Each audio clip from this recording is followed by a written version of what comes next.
All right, we're gonna start things off with the ultralight rod, 7 foot long. It's a buoyancy from Old 18 Outfitters, and the lure specialized for the marsh. This is from Bugs Fishing Lures. It's a flats bug. You got some rabbit fur, and then I added on a tiny little 2-inch paddle tail right there to give the appearance of the like minnow style imitations. This thing is perfectly suited for bouncing the bottom inside this marsh system. So we've got oyster right over there on that side of the bayou, and then right here it's pretty deep gut with some soft mud, and you can just bounce this down here, but I want to cover a lot of water, so I put that paddle tail on it. Normally it's going to come with a curly tail grub, and I just took that off so that we can have that paddle tail appearance. And what we're going to do is just cover a lot of water. Why? Because as of recent, we've been getting pounded by tons of rain, and all of that rain just hits all over the land, and then it dumps into the low-lying areas, which is the water, and then out into the Gulf it goes. So it's real dirty. Water level's pretty high again, and no matter how long we wait, we just can't seem to wait out Mother Nature and every rainstorm that she's been throwing at us. So welcome back to the channel, everyone. If you're new, welcome to MDLR Fishing. We are located on the Upper Texas Gulf Coast, and we're gonna go after some redfish, speckled trout, and flounder.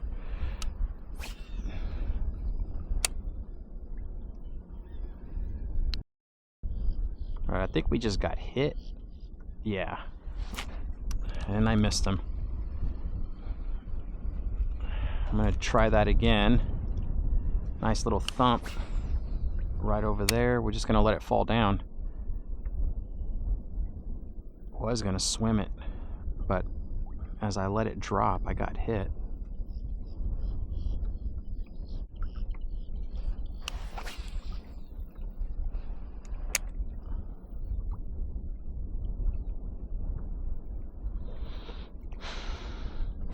There we are.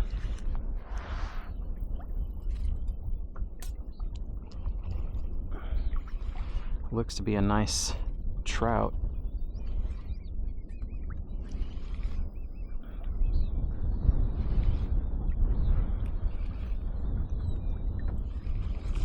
Yeah, that's a nice trout.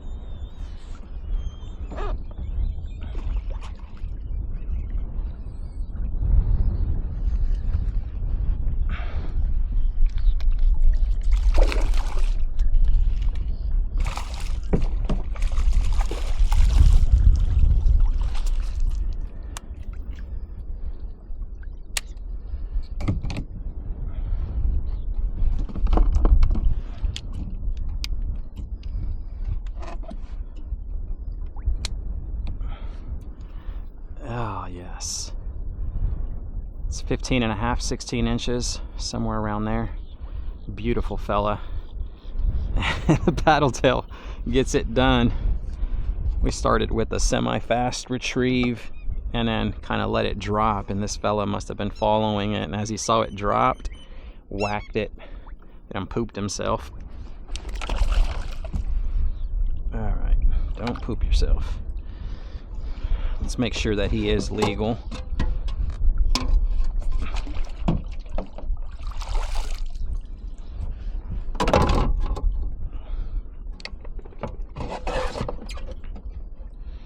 $15 and a half right there. Pinch tail, 15 3/4. That's gonna do it.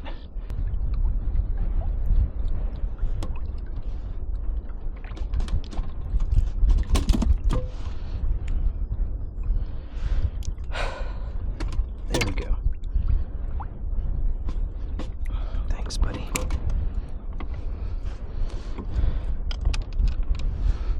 There's been several comments made on there's no need to spike your fish, especially these speckled trout, whenever I was on the jetty.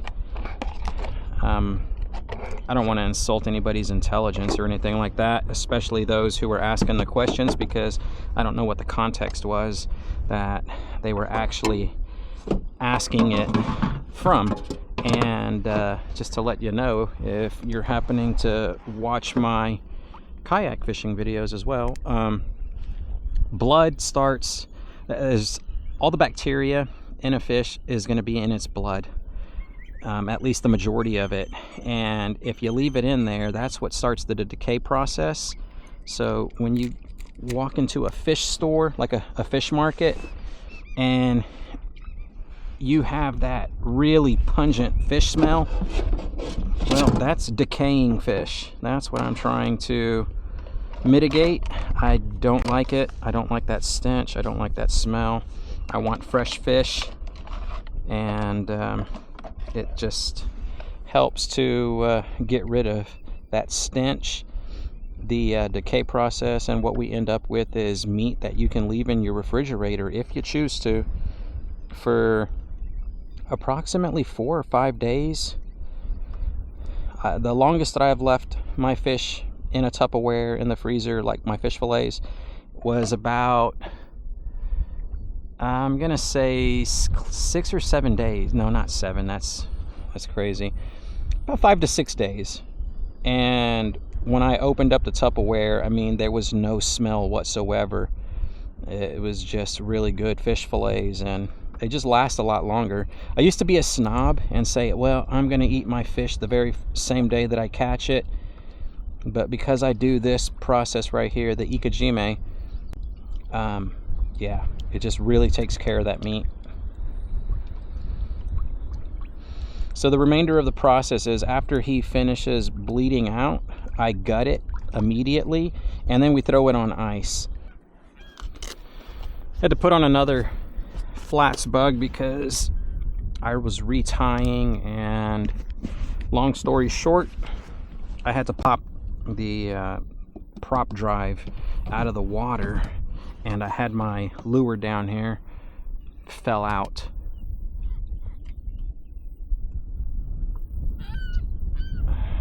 Okay, let's try to get back to this. We've still got blow-ups right over there, and then all along that grass line over there. I want to try to hurry up and get to it. I mean, I just took entirely too long trying to sharpen the hook to my other lure that I had with me, or that I had tied on, and then ultimately losing it, which kind of sucked. Had to retie, so it just took an excessive amount of time. But something's blowing up on all this bait right over here, and I really want to catch a limit of trout before the bite turns off. All right, that's the last cast with the paddle tail. Put it away and go with the shrimp imitation. This is a really good spot for speckled trout. Come back to that fella here after a little while. Let's go with this shrimp.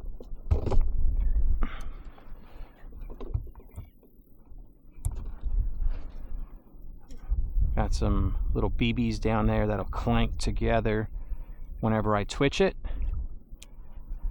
Make that shrimp noise. Get a couple of casts in with this fella. 1/16 ounce lure, clickbait shrimp, also from Bugs Fishing Lures.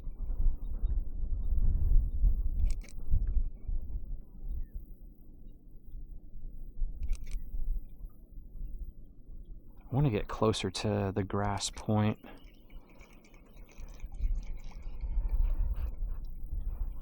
Let's see if we can get this guy to go right through there. There we go, just like that.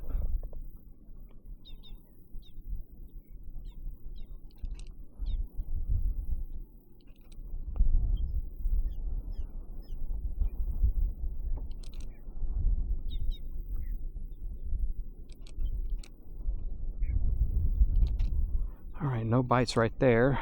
I also want to hit that over there, the bend. See if we can coax one of these fellows into biting if they're here. current's a lot slower on that end over there. Yeah, no bites. Possibly not in here right now. This high water, man, my guess would be that they'd be here. Really money spot. Just covering my bases. Got the point, got the grass, and now we're fishing the center of it, the deep pool. No bites here. We're gonna continue drifting on. Oh, man, you gotta be kidding me. Oh, we got our second keeper on the day. This is a nice 16-incher. We'll do the remeasure at least so that y'all can see it. I've already dispatched the fella.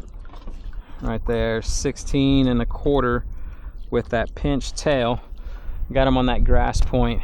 Oh, I wish I was filming. I don't know what it was that I did to capture footage and then not realize that I wasn't filming anymore, but well, yeah, speckled trout number 2, and we got one more to go to be able to catch a limit. Here in the state of Texas, you're only allowed to keep 3 of them, 15 to 20 inches. That's a new rule change that was implemented just this year.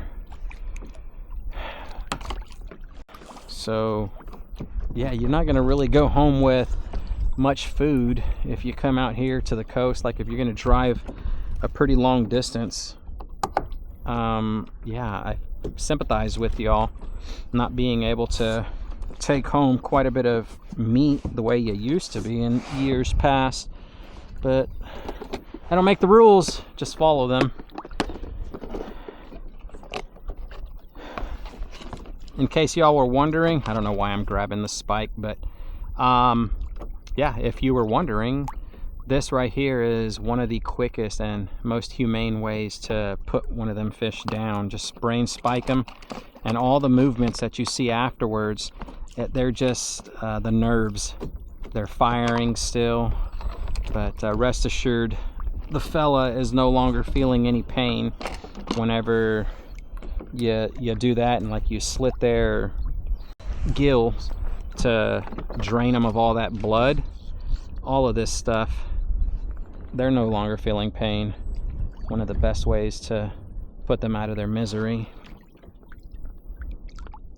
We're gonna get it cleaned up and we'll continue working the main bayou. It's very slow bite, but the fish are out here. I'm watching these guys blow up on a lot of the bait that's alongside the grass line, and I saw this guy come up to the surface and kind of like do a quick turn as he was busting up on the little minnows that are along the grass. He did that and kind of flashed, and I was like, well, let's cast over there. That's got to be something. Sure enough, we got lucky enough with the catch. Finish processing this guy and go right back over there where we caught him, see if we can get another one. Here we go. 2 on the board. Man, it's very surprising there not being another fish right there, especially whenever you catch them around the 15 to 16 inch mark. They're gonna be schooling together, and no, I mean, look at that. That either a mullet or another trout. I don't know. The bait's getting busted up on. I just can't get them to bite the same lure. It is a really good cast right there. Gonna be my last one.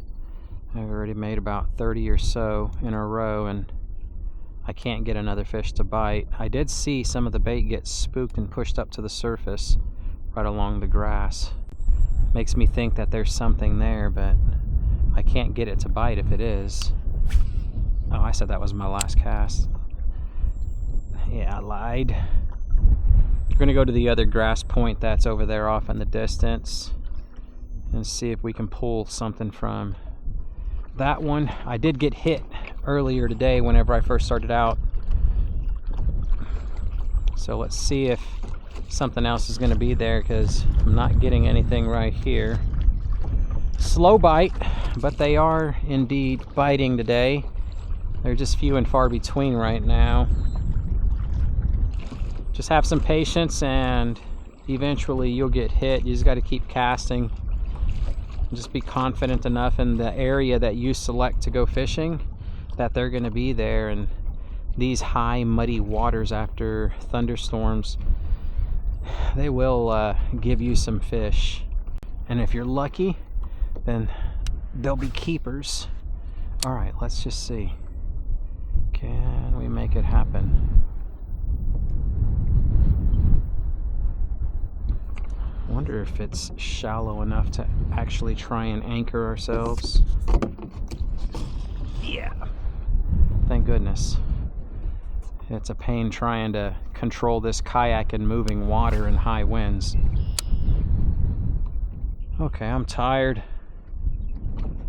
Here's where the kayak is kind of worth its weight. I am tired. Let's turn cruise on. And let's go. Whew, man. Feels real good to not have to pedal.